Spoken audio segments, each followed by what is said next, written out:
And staying on the crime scene for the second day, the home of the late Dutch businessman Tob Cohen in Kitisuru was transformed into a high court as two witnesses took the stand to testify.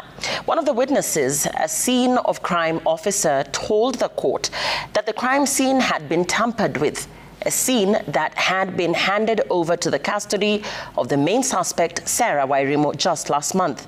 However, that order was vacated after the discovery of the interference.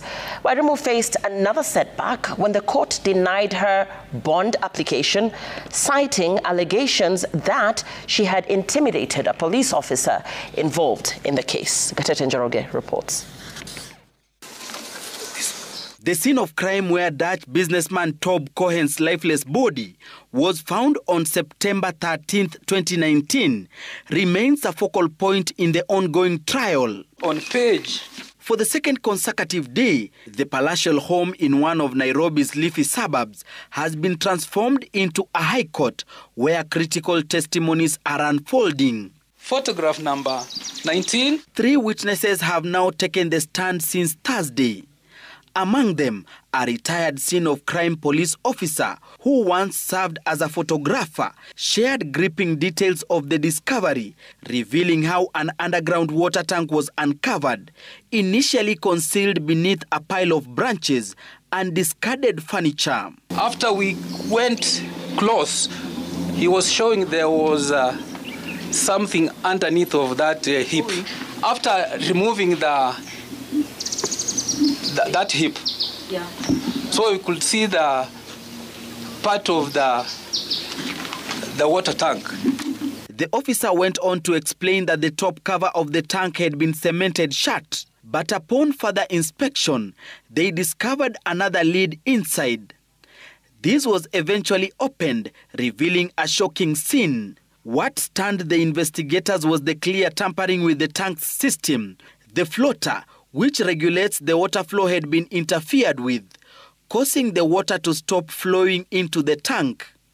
It was in this altered tank system that they found Cohen's body, which had been covered twice, among other items, including plastic sheets, further concealing the grim discovery. These are the close-ups showing clearly the legs and the hands, how were tied. Tightly.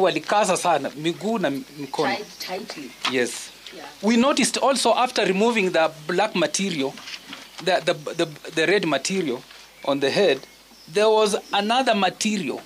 They used something like a string to cover completely the eyes. Anunda, who led the court through the compound, took them from the underground water tank to the house, where investigators believe visitors may have been present during the period Tob Cohen went missing. He testified that there was clear interference with the crime scene, a stark contrast to the condition in 2019, when police first discovered the body of the missing tycoon.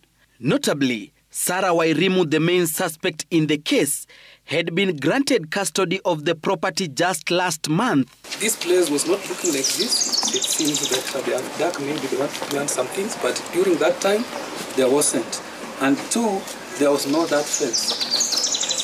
All the witnesses who have testified before me have told the court that there have been alterations to the property. There are additional things that have been added to the property or the premises that were not there during the time of the offense.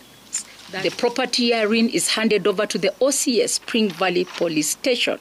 Sarah Wairimu, who has been in custody since her arrest in January, suffered another setback after the court rejected her bond application. In her ruling, Justice Diana Mochache referenced an incident on Friday morning where a police officer testified that Wairimu had intimidated her 3 times during the ongoing trial. The accused needs first to show remorse, which he has not done, before this court can vacate its orders. I would direct that an affidavit be sworn by the accused person and filed in court by the advocate, and the accused person shall commit that he shall not intimidate, threaten, or in any way approach the prosecution witnesses. The prosecution has lined up 78 witnesses.